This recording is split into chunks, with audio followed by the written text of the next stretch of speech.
Testing, ladies and gentlemen, hello. Thank you for coming to the session today. My name is Robert Douglas. I work with Commerce Guys, and I'd like to introduce Jim Shaw from Acquia. We're here today to have a conversation with you about enterprise sales. And to get it started, I wanted to relate to you a bit of my personal experience in Drupal, and maybe it relates to your experiences as well, and you can kind of compare and see how much we have in common. So I started doing Drupal as an individual programmer and had a day job doing Java development. And along the way, I learned that there were people who wanted to hire me to do Drupal things, build a module, make a website. And eventually, I made the jump and joined a Drupal company and was doing it full time. Worked for a couple of those. And in every case, it was the most amazing thing.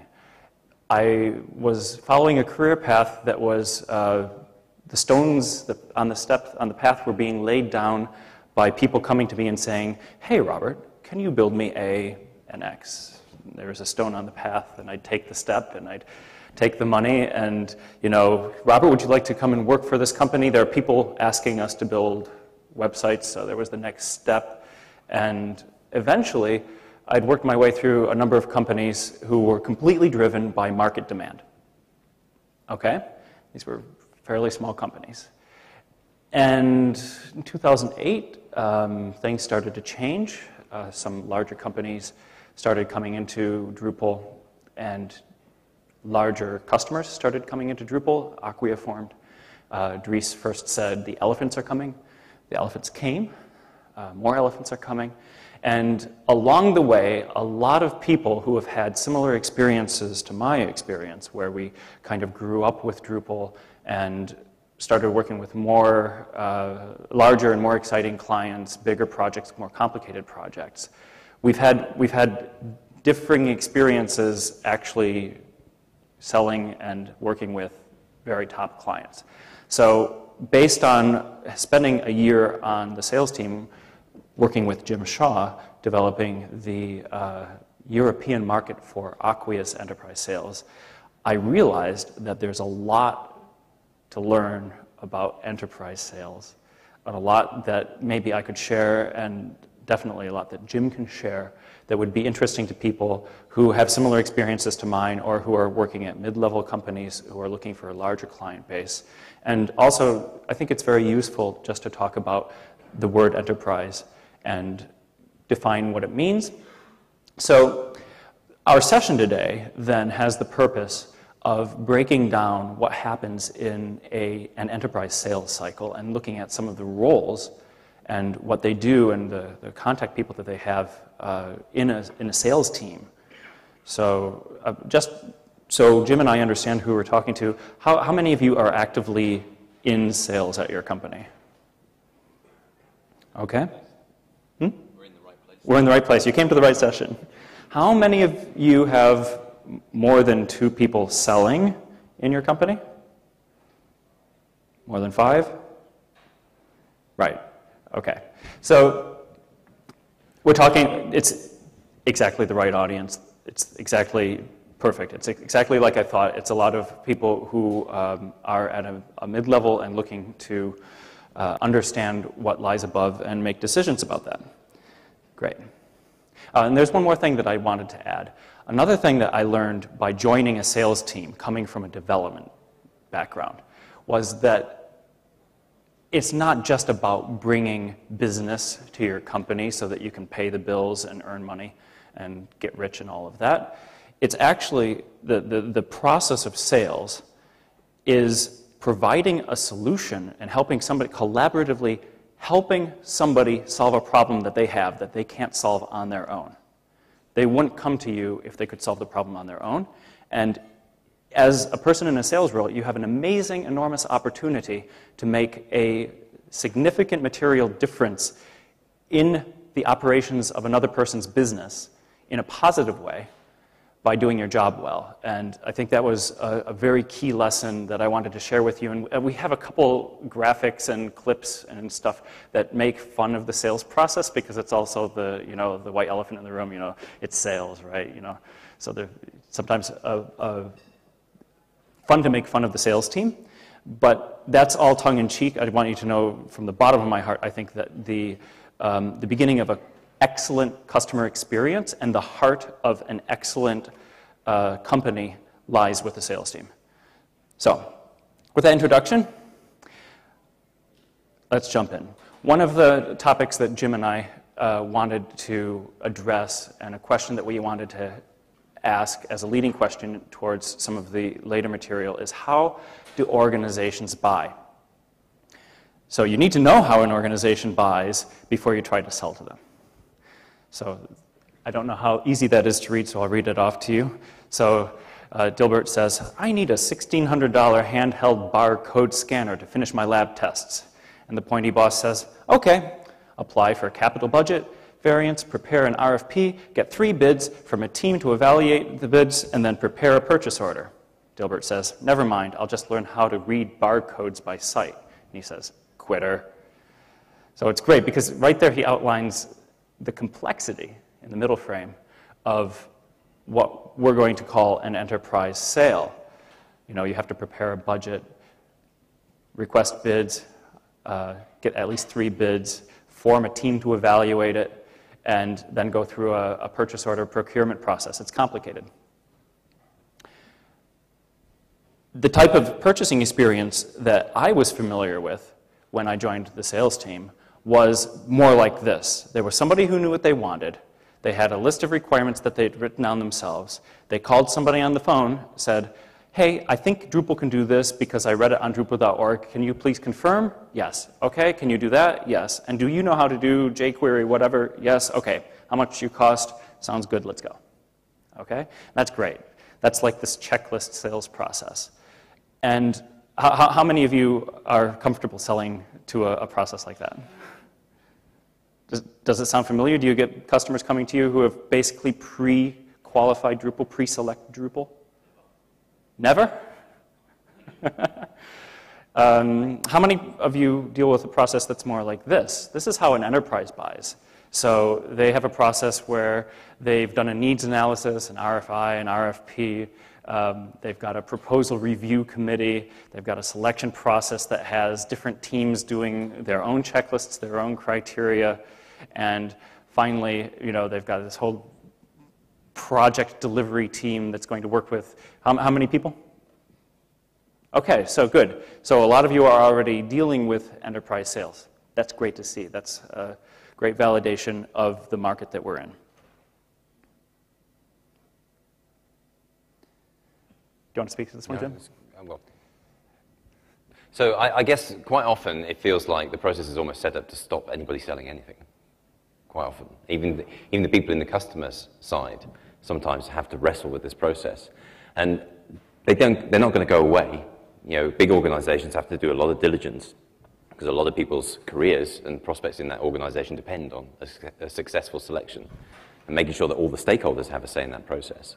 So these are a necessary evil. The trick is,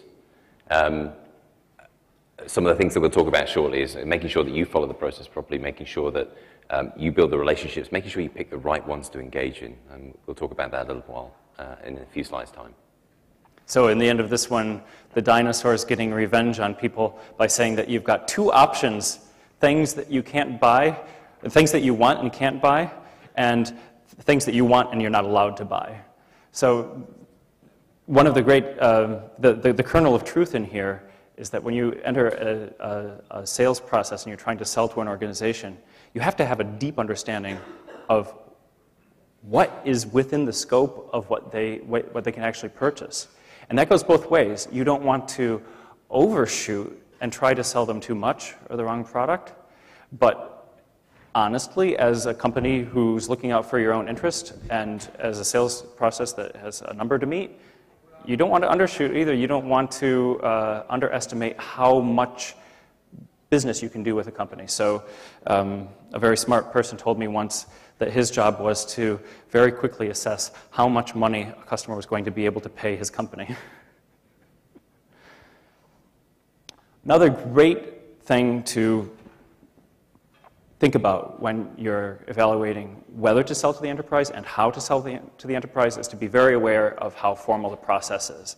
So we went through a checklist process and an RFP process, but knowing that in advance really makes the difference whether you're going to show up like this guy or that guy, and also whether they're going to show up with these types of expectations or those types of expectations, and having a very deep and intimate understanding of the process that the customer is going to have to go through to get to the point where they can give you money to give them services is very important. So some of the more interesting case studies from my time on the Acquia sales team involved national governments, where they had legal requirements such as the proposals being written in a language that was not my native language, where they had legal requirements about the number of bids and the demographics of the bids, where the companies were located, and very nitpicky requirements about the filing of the actual documents.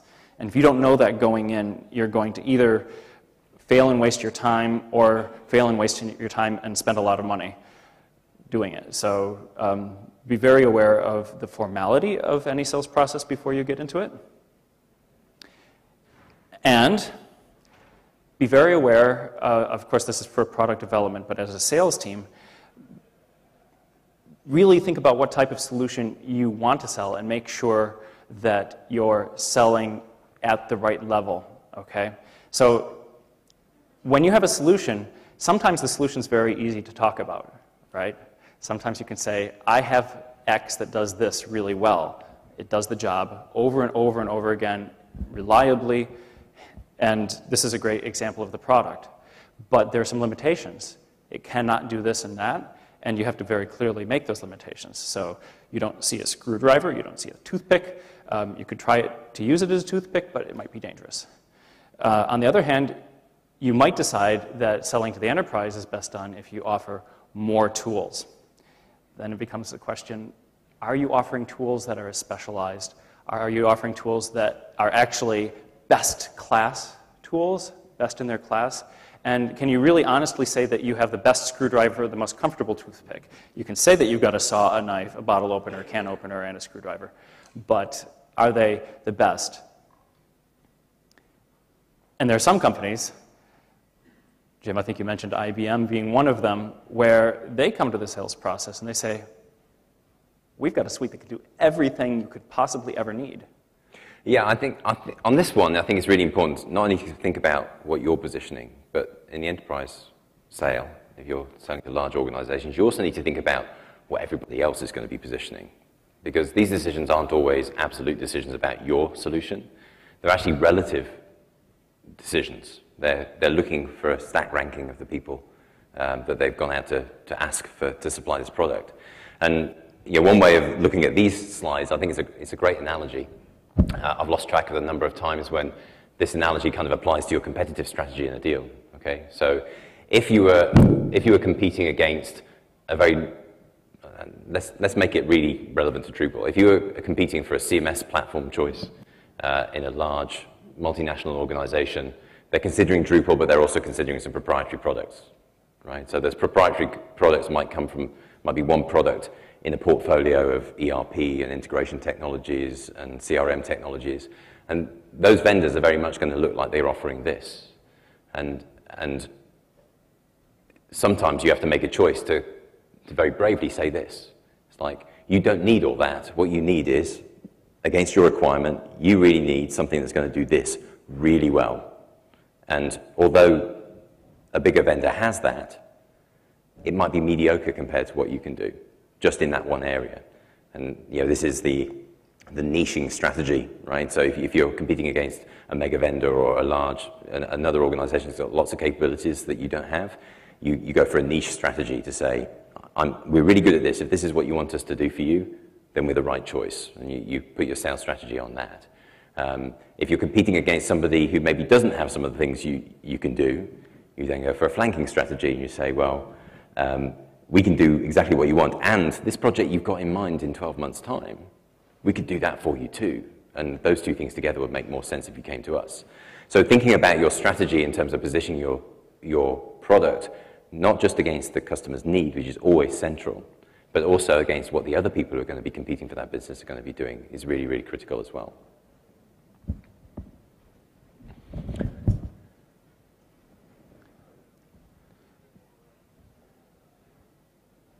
It's the same analogy, but from a different point of view, and you have to ask yourself before you enter any sales process, do you have all the pieces that this customer needs? So how big is your company? How many developers do you have? And if you don't have all the pieces, can you partner with other companies to provide the missing pieces? What are the missing pieces? Identifying not only the needs that they've written down, but the needs that they might not have thought of, or the needs but they might have in the next year or next couple of years. That's going to help you position your company as a solution provider that it doesn't look so much like that, but rather, well, that looks a little bit jumbled. Maybe it would be better visual if it had, built a house out of it or something. But it's actually really difficult, and one of the things that we get to presently is having Andrew Melk come up on stage and talk about his role as a pre-sales engineer. And that's one of the points where there's this matching between the needs of the customer and the discovery of the needs of the customer and the actual product portfolio of your company that you're trying to sell to the enterprise. And that was actually the role that I was the most active in at Acquia. And I think that it's one that all of the people here who had those same stepping stones that I had would be familiar with, because you're probably very adept at going into a situation and talking about Drupal and spreading the enthusiasm about how flexible it is. But I was talking to some people after a sales talk yesterday, and they said, it's really, really easy to go in and talk about Drupal and say, hey, we've got this box of Legos. But actually talking about that house, that isn't built in this picture as a full solution and matching that to all of the different needs of the customer might actually be important. How many of you attended the sales panel yesterday? So one of the really key questions I thought that came from that was, have you ever managed to go into a pitch and sell your services, your Drupal-based services, without actually really talking about Drupal? And that's one very good a very good test you can put to yourself before you walk into any pitch situation or talk to a customer. Are you selling them Drupal, or are you selling them a solution? And are you selling them the right solution? And I think your success will be greater if you aim for selling the solution. Show them the end game, the final product, what their success is going to look like in terms that they can understand and relate to, and you'll make a sale. Explain to them how great the hook system is, and you'll get their lead engineer excited, but nobody else. So that was a hard lesson for me to learn in my selling experience. And how many feel you're guilty of that, selling the technology and the dream of Drupal rather than a solution? So it's somewhat relevant. So once you've gone through all of this thought preparation, right, you know the process, you know what you have to offer, you know what they're looking for, then you can start to make your decisions about how you're going to actually approach the selling process. How many of you have taken the time to write down your sales process and put it on the big board? Yeah, good. How many of you have more than 5 steps in your process? Yeah. So once you know all that, you can decide. You can approach the sale like this, based on seat of the pants, charisma, charm, and personal acumen. Is that what that picture is supposed to represent? Yeah, this is the charming approach. Or are you going to take a more a collaborated team approach with a longer-term view?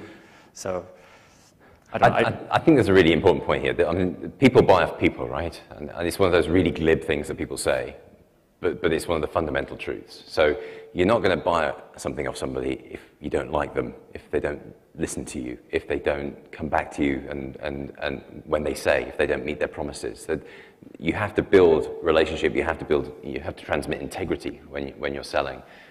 Even more so in the enterprise, because you have more touch points. You have to do that with a wider range of people.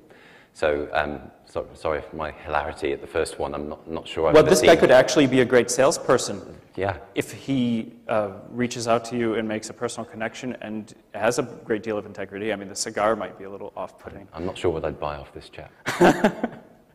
And they might be totally stone cold in the sales process and fail to recognize you as anything except potential revenue.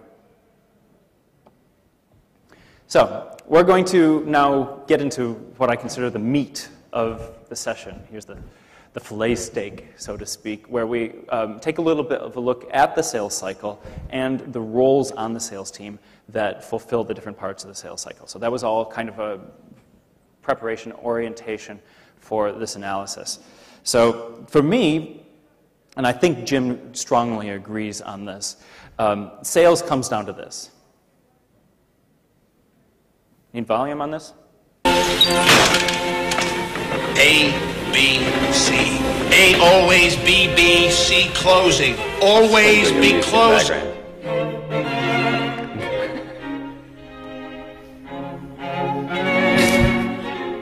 Sorry. Probably goes better without Beethoven in the background.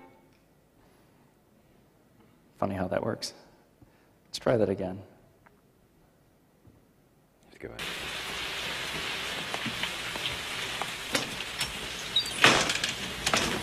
A, B, C. A always B, B, C closing. Always be closing. Always be closing. So how many of you know that movie? So I love that movie because it's just the worst caricature of a sales director you'll ever see in your life. I actually assigned it as an assignment to my inside team recently just to watch that movie. What does happen in that movie is you start to see some of the very common flaws you see in salespeople. Each of the salespeople that work for the Alec Baldwin character there all have a flaw. They either rely too much on relationship, or they dream and believe that someone's going to buy off them even when the signals aren't there.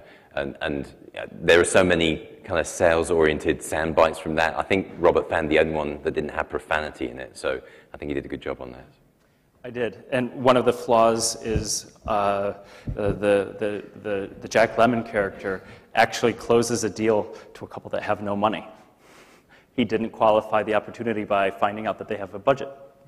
So yeah, it's great. So the sales process, we sat down and we kind of went through it in our minds, the overarching steps that we feel are typical in a sales process. And the first one, lead generation, actually falls outside of the sales team altogether. So that's a marketing operation to generate the market demand and the information about who is interested in your product to begin with. And that's actually the team of the marketing department. How many marketing people at Acquia?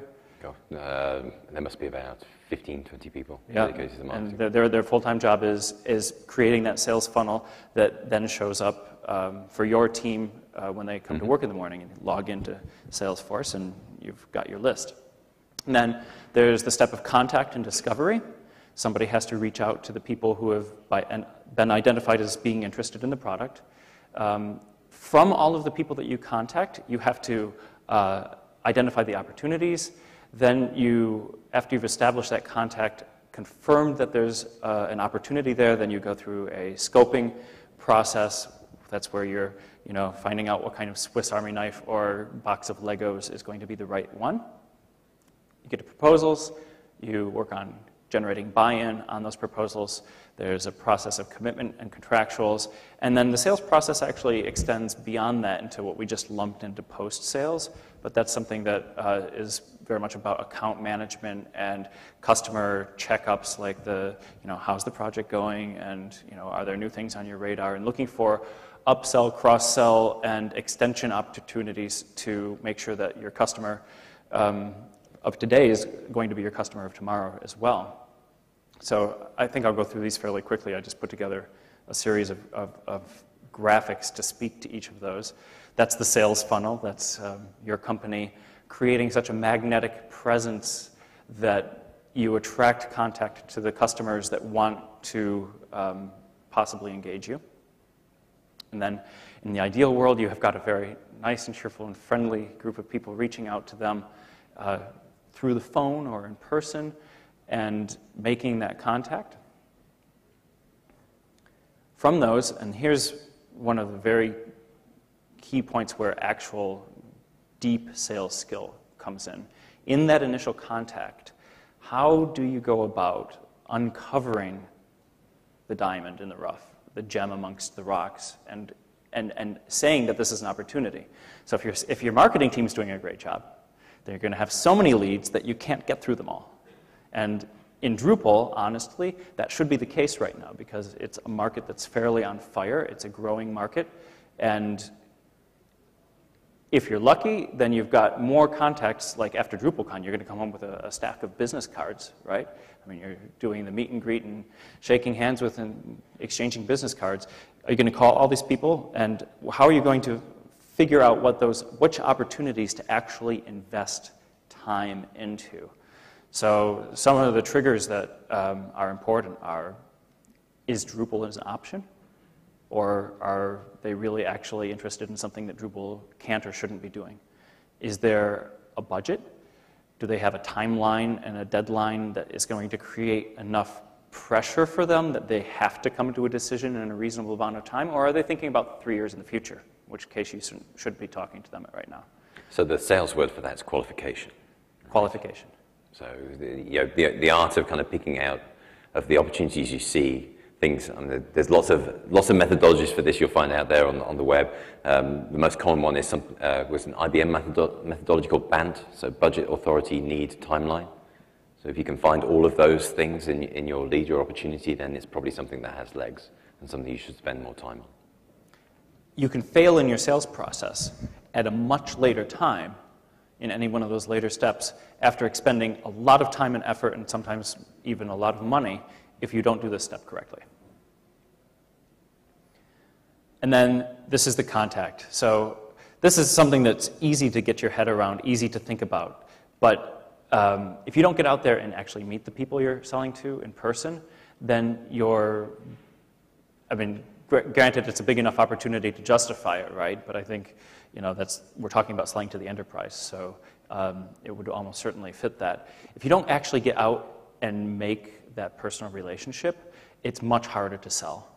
So Jim mentioned earlier, remember that you're selling to a person, not a company or an entity or a group of people. Really make it an individual experience. And you can't do that unless you actually travel out and spend the time getting into the head of the person that you're selling to and trying to understand what they need. And so, again, one of Andrew's jobs when he comes on stage, and one of my jobs during the time that I was on the sales team, was traveling around in the regions that we were involved in selling in, and actually making house calls to customers.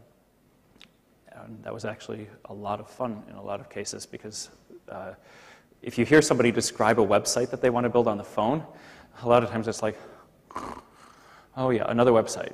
But if you actually go and see them in the context of their business and what they're trying to do and meet their team and see the passion and the need and the opportunity in their eyes and from their point of view, then it makes it easier for you to buy in and make an internal commitment to helping them have that success. Then solution scoping. This is one I know you're all familiar with, because at some point you have to plan what kind of site to build. But there's a lot of opportunity at this point for creativity and finding ways to either reduce the scope of their project or increase the reach of what you're able to offer through either creative commitments of your own resource or acquiring resource through partnerships or finding ways to decouple their needs altogether so that you can come up with a solution that you can convey to them and get it into their mind what it is that they're going to have at the end of the day. Finally, the sales process then leads to a proposal. And you want them to say yes. So this is often manifests itself in the form of a formal pitch. Oftentimes a company will try to have a pitch period where they have a day or a couple of days where all of the suitors, the contenders come in and present what they have, and that gives them hopefully the continuity and the consistency to compare apples to apples, because they see one, they see the next, and they can think, which one do I actually believe can solve my needs the best. The pitch is fairly important. You can very easily go from underdog to winner or preferred position to has-been in the course of the pitch. One of the most important things that I've learned about pitching is that you're going to be talking to several people in the room, and they're all people with their own needs in the process. And if you don't understand what those needs are, and if you don't speak to them individually and answer the questions that they have from their point of view, then you're not going to get buy-in from them. That's actually a really, really, really hard thing to do, to orchestrate in advance. Why is it hard? They might not tell you who's in the room. You might not know going in who's going to be in the room. You might have prepared yourself with a list of names that you expect, and then you count, and there's one extra person. What do? How do you adapt in the moment to make sure that this person isn't that, the dark horse who's going to have the actual say over whether or not you get chosen? So you have to be flexible and engage in, making a personal relationship to that person in the matter of seconds and quickly assessing whether or not that's a decision maker, whether or not they have anything to say at the table, and whether you should be crafting your message to what they need to hear and understanding what it is that they need to hear and what's their skin in the game, so to speak. And Jim and I were in a couple situations where there were unexpected people in the room. And I think there's also a really good phrase to remember. You need to be as good at the sales process as you are at delivering a project or delivering a Drupal project.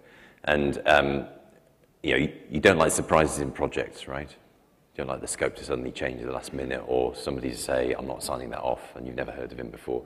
It's the same in sales process. Surprises are for birthdays, not for sales processes. So if you get surprised like that, it means you've missed something. It means you missed something early in the process. Of course, things will always go wrong, but you can minimize that. The harder you work at that, the fewer surprises you're going to have in the process. So you get through the proposal, you work on buy-in, you work through the objections that they might have, you provide them with follow-up information, you continue to show them that you are going to deliver for them, and hopefully you come to a signature. Your sales process goes past the signed contract, so even when your team is delivering the project, there's stuff that you can do as a sales team to make it more successful. Sometimes the project team is talking to their engineering team, but not the stakeholders, and the stakeholders might have a different perception of how the project's going than the engineers in the company have. So you, as a sales team, have an opportunity to get a different type of feedback about the project and the way it's going than the actual engineers might. So stay involved.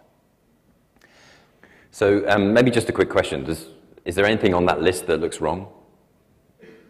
Hands up. Is there anything missing? Well, not really missing so much as that scoping phase is quite intensive. Yeah, I mean, this doesn't say how long or short each phase is, right? Or how much resource you have to put in. But it's a step you have to go through. I've seen a lot of people put sales processes on slides in my time, and they always follow this kind of phase. Find the people who would like to buy off you, make contact with them, qualify the opportunities, work out what the solution is you could sell them, that they have a need for. Make sure they understand what you can do, get buy-in, get them to sign the contract, and deliver it for them. That's kind of the process. One of the key things about that process, though, is you don't want to skip steps. Okay, so we all have our comfort zone in that process. As Drupalists, that passion about discussing the solution and what that's going to look like is probably an easy thing to justify spending time on. But if you haven't qualified them yet, if you haven't figured out if they've got a budget or an authority or a need or a timeline, then all that time you're going to spend on the scoping, which can be significant, you might be spending that, but you then get to the end of that and they go like, wow, it'd be fantastic if we had that solution. Shame we haven't got any money for 2 years. Yeah? So it's important not to skip steps. So I think the next slide is me talking about sales team. So just a quick show of hands. How many people have more than, 2 roles in their sales teams, the people who do sales for the organization? Okay. How many people have more than 3 roles in their sales team? Okay. So when you're selling to larger organizations, you have to talk to more people. When you're selling smaller projects to smaller organizations, you're probably going to do, you might have one person do all those steps in the process, do all the scoping, do all the qualifying, do the closing, do the contracts, and do the delivery. In a large organization, there's going to be more people involved. And that's one of the reasons why at Acquia we structured our sales team in a particular way. So, Robert, if you want to, are we going to do one of your amusing videos to start off with, just to embarrass me before we talk about sales? If you want to know the sales team and the different roles, then this is a great place to start.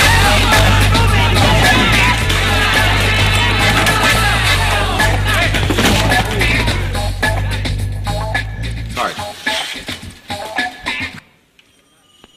Hi, Dr. Jacobs. This is Chris Marlin over at JT Marlin. Yes, MSC sounds like it might be interesting. Might be. Might be doesn't sell stock at the rate MSC is going for, Dr. Jacobs. We're talking very high volume here.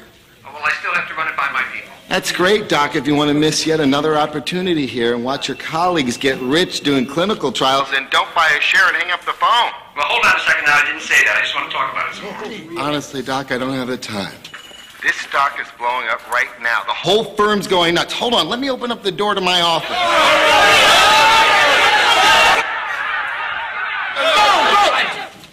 See that, Doc? That's my trading floor.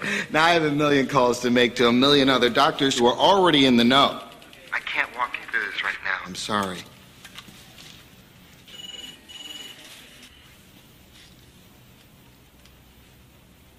Okay, let's do this. Do you want that confirmation sent to your office or your mansion? Very funny, Mr. Marlin. Let me put my secretary on, and she'll take down your info. It was a pleasure doing business with you. Done and done. So that's the way it works, really. I don't know what was more shocking to me about that clip, whether it was Vin Diesel doing a very sophisticated kind of sales job or pressure sales job on somebody, or the fact that Robert managed to find out. I mean, that's not a movie that I'm familiar with, but... It's called Boiler Room. Boiler Room, yeah, so interesting movie. Anyway, the show of hands was interesting because I think when you're selling to the enterprise, there are many more stakeholders to deal with. So, the reason why they have those long RFP processes is because there's many people that need to be happy with the choices, and success is determined by making the right choice. This is how we boil out the roles in the Acquia sales team. So we have salespeople. Some of them are inside salespeople. Some of them are external people. We'll probably hear from one of my inside team shortly on video. You may well have met some of my external sales team. They're all here at the DrupalCon. People like Peter Walsh, who looks after the UK for me. Wilfred Harbers looks after the Benelux and Nordics. And Cyril Reinhardt, who looks after France and Southern Europe. Their job is really to own the whole execution. Their star rises and falls on the amount of revenue that they bring in against their target. That's their job. But they can't do it on their own. We don't employ them for their technical acumen. We employ them because they're really good at executing a sales process. They're really good at understanding who the people are. They're going to help make the decision, how they're going to make that decision internally, what are the criteria that we're going to be successful if competing against our competitors in those opportunities. So we employ pre-sales and sales engineers, so technical experts who can go in and meet with the technical stakeholders in the enterprise customer that we're talking to. So quite often we'll spend time with an architecture team or a project team or a digital team, helping them understand what it is that we can do for them. A sales director, so in all situations like this, there are hierarchies inside the organization. So when the day-to-day contact for the sales guy is going to have a boss, and he's going to have a boss's boss, who also has a stake, who may actually be the end signatory on the deal. So we also have other roles that get involved in the sale. A sales director who runs the sales team, and an executive sponsor. It's always good to present when you have your CEO in the room. I have Tom over there. He's an exec sponsor on some of my accounts. We do that at Acquia really to help our customers understand the commitment we have to customer success, and also to ensure that there's some longevity and some executive commitment to what we're going to do for that customer.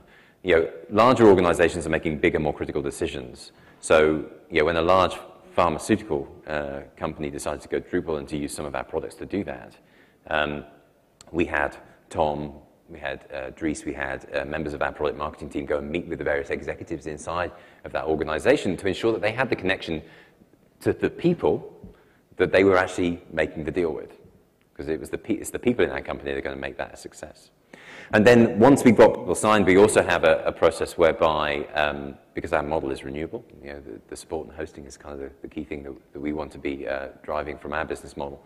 And having that renew year on year is very, very important to us as well. So we have a function which is account management to make sure we look after those customers post-sale once the contract is signed. So now we're going to meet one of the sales team. He couldn't join us here today, but many of you might have met him at previous DrupalCons. He's been with Acquia for 4 years. His name's Alex Lindahl, and I interviewed him on Skype. Inside Sales. It's actually rolling. Hi, my name's Alex Lindahl. I'm part of the Inside Sales team in Europe. So we actually have quite a few daily activities. I tend to wear a lot of different hats, but a lot of time is spent on the phone with customers, clients, prospects, partners, talking to them about their projects, learning about their challenges, coordinating with partners, but then also a lot of time internally talking to different members of our team, coordinating resources, writing proposals, etc.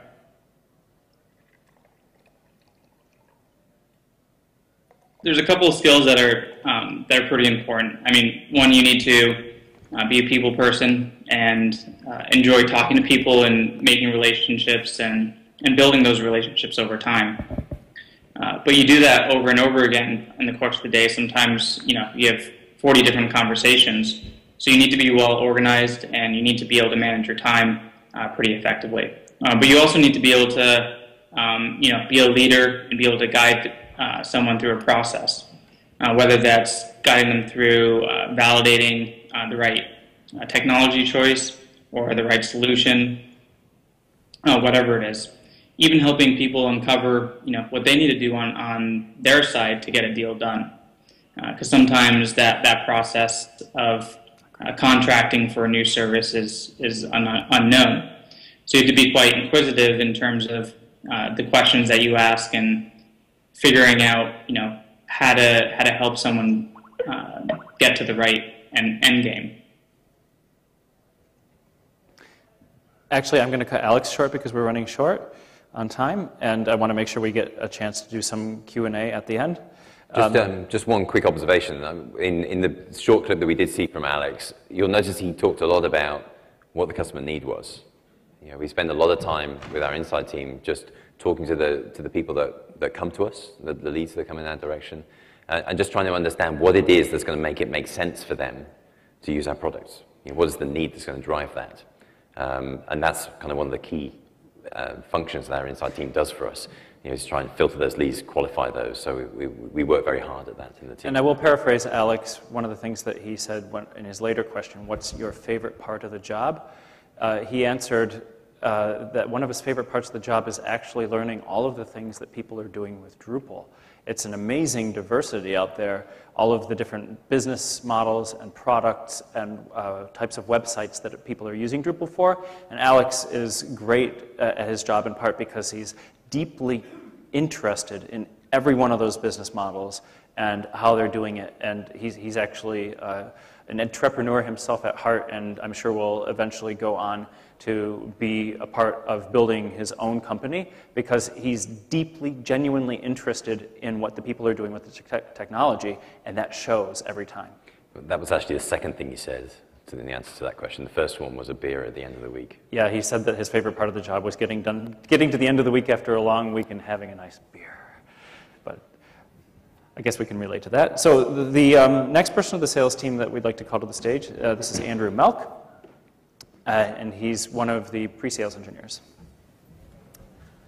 Yeah, so I can start by telling you a bit about what my role and responsibilities in the sales process are. I do pre-sales, so that means I do the technical scoping and understanding what people's actual needs are in terms of their projects. That can be people who've already got Drupal experience or are already using Drupal, or people who haven't yet made the leap to Drupal. So it's actually understanding how what people are expecting to do and what they want to do on their websites, and the challenges that they might be facing. So it might be performance challenges, security, that kind of thing.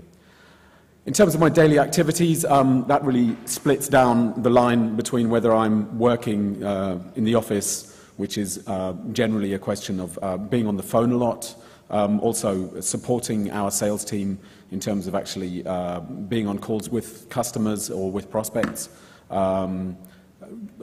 providing those people with demos also of what Acquia does, but also of what Drupal can do.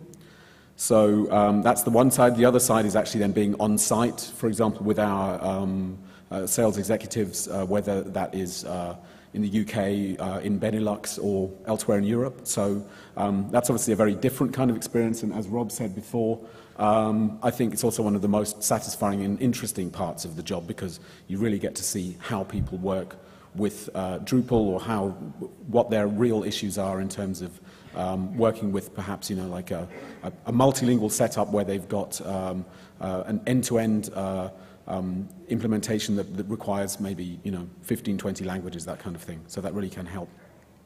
In terms of key skills, obviously, primarily I need to understand my company's products, but also the Drupal product and Drupal itself. In addition to that, I think it's really about communication.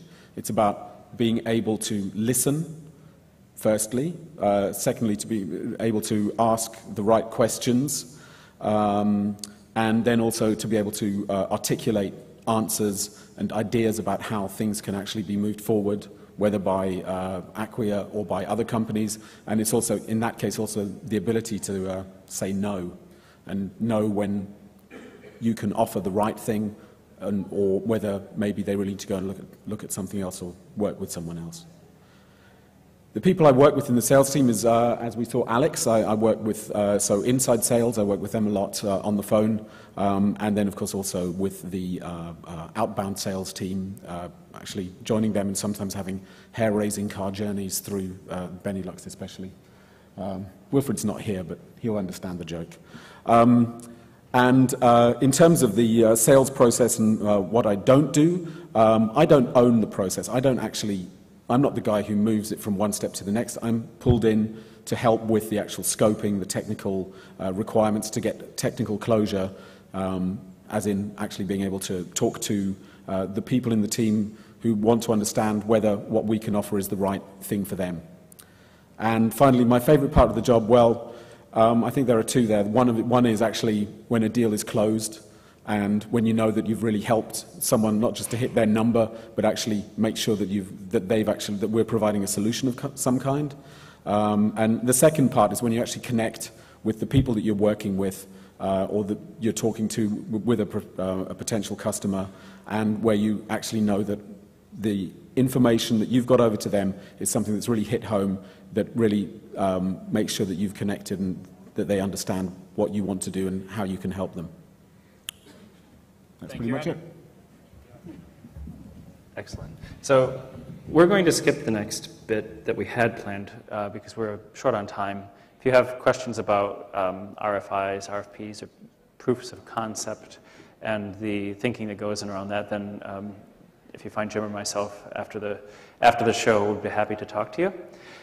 Just a couple more slides of anecdotes on what makes real great success. First of all, you have to be a great listener. Alex said it, Andrew said it, Jim said it. Basically, every role on the sales team has to be able to very carefully listen to what's being said to them, know to ask the questions to hear more, and ask the right questions to get the right information so that you can make all those pieces fit.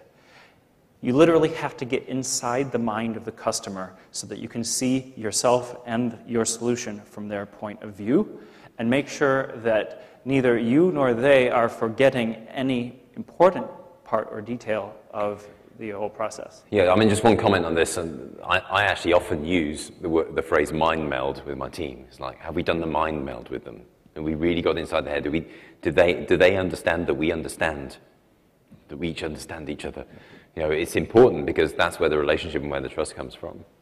And I think another aspect, another way of thinking about that is in your sales process, you're going to, with enterprise organizations, you're going to encounter many people in many roles.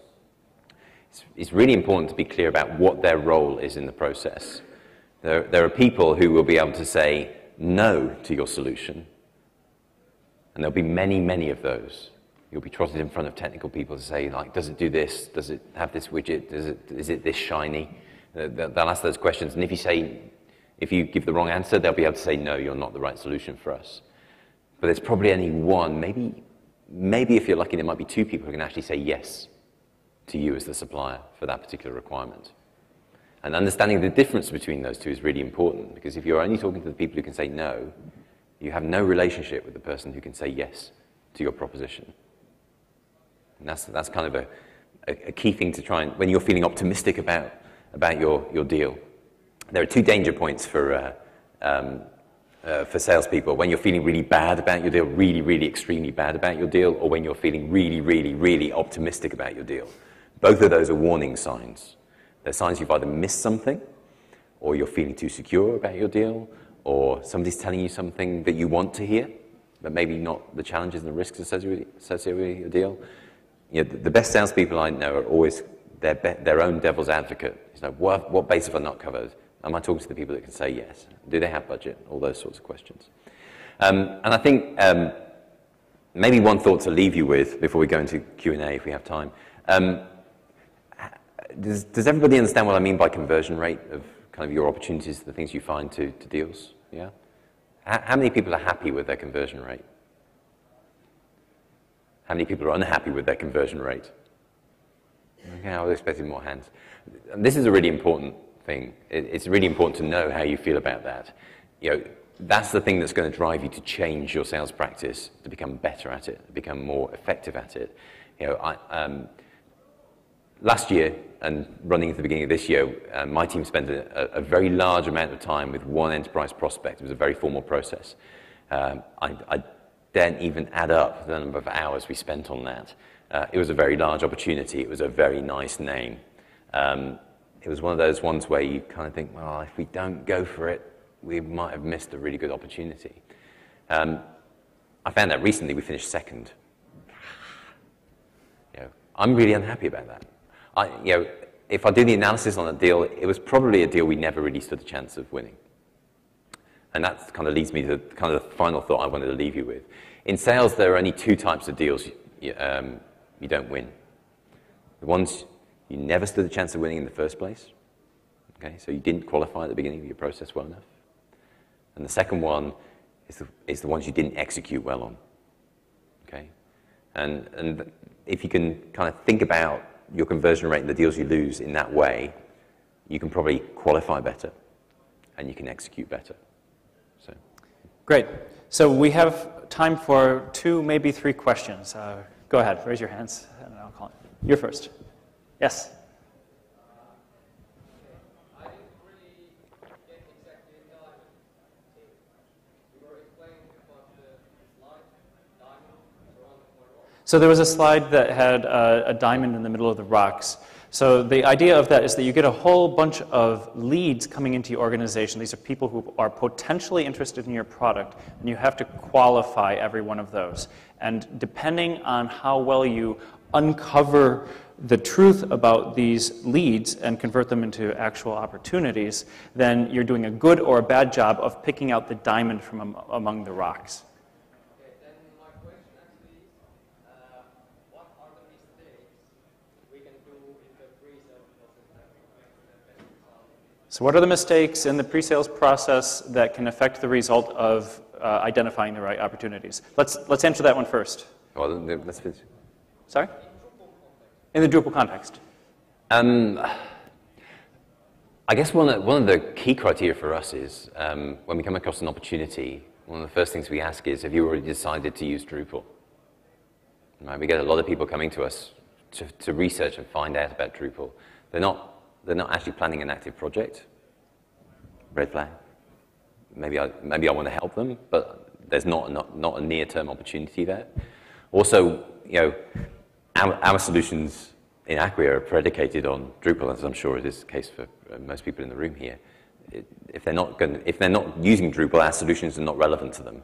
So it's a really good way of qualifying. So if they're not using Drupal, we then kind of look at what's the use case, what's the real need for them, what are they trying to do. So let's think of a good example.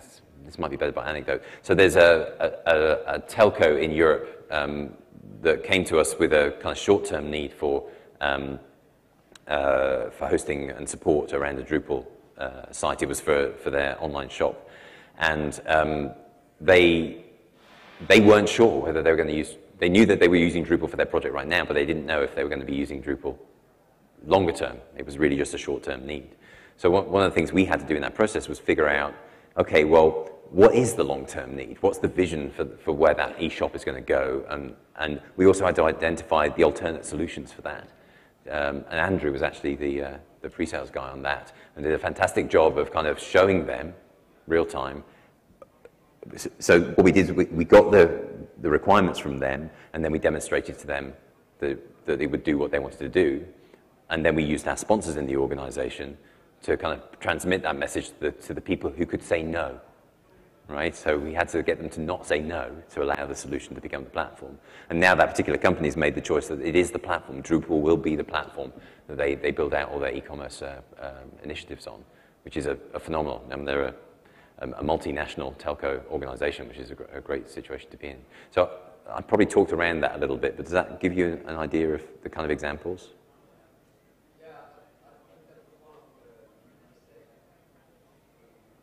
Yeah, I mean, if I've got a screwdriver, I'm looking for screws, right?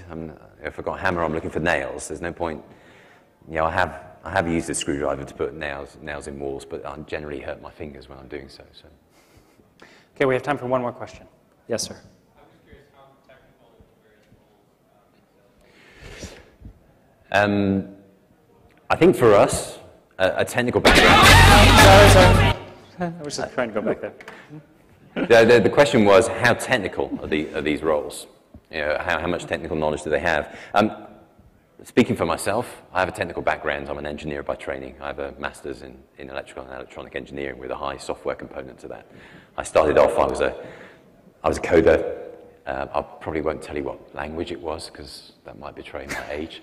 But I've been a technical architect, I've been a business analyst, I've been a project manager, program manager, business manager, salesperson, account manager, pre-salesperson, alliance manager. I've done a wide variety of roles, but the commonality in my success has always been able to understand solutions and kind of make solutions communicable to the people looking for those. Tom will nod or shake his head whether that was a factor in him employing me. I believe it was. I believe that having that kind of background is important. What's most important is passion for what we're doing. You can't substitute for that. So one of the things we look for in the people we put into all of these roles is they really excited to get out of bed to go and do their role in this process, whether it's to talk to 40 people on the phone, 39 of which may not want to talk to you. Going in and sitting in a room full of 12 architects and being grilled for 3 hours about Drupal security. It's not something that excites me. I have done that in the past about other products. But Andrew says he loves it. Is exactly his cup of tea. I think a technical appreciation is essential. And again, some of the best sales guys I've seen are the people who actually have a very intimate understanding of what the solution can do and can match that to the need, to the business need inside the prospect.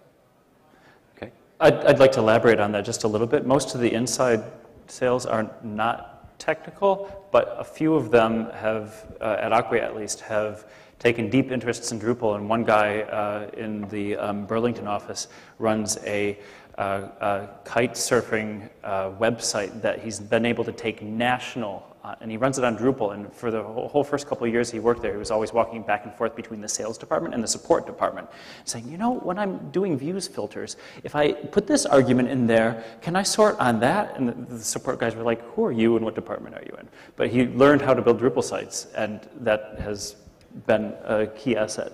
And we mentioned Wilfred Harbers, who's here at the conference. He's a regional director for Benelux. Had never heard of Drupal before taking the job, more or less, but he won a national coding competition as a young kid. So also very technical. So the technical skills never hurt. Okay, we're out of time. Thank you very much for coming, and thank you, Jim, for joining me. Thank you.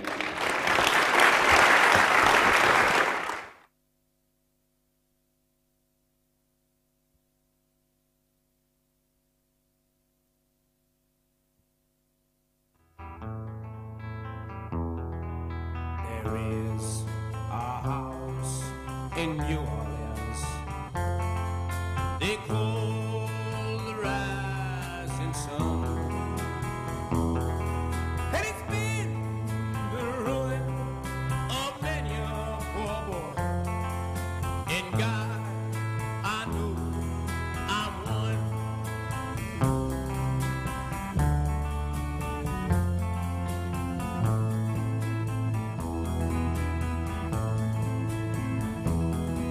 My mother was a tailor.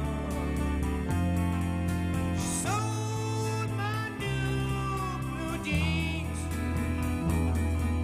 My father was a gambling man down in New Orleans.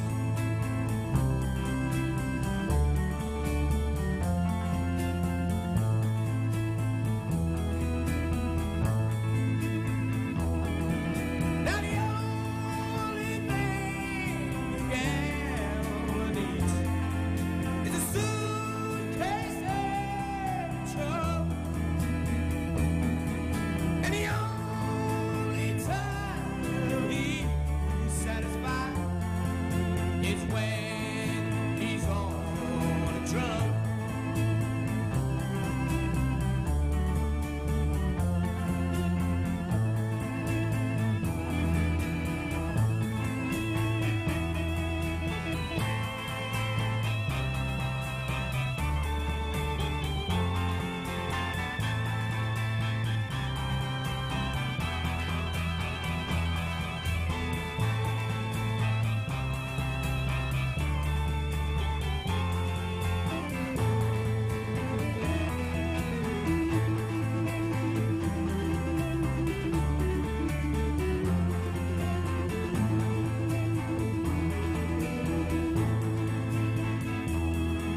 Oh, mother, tell your children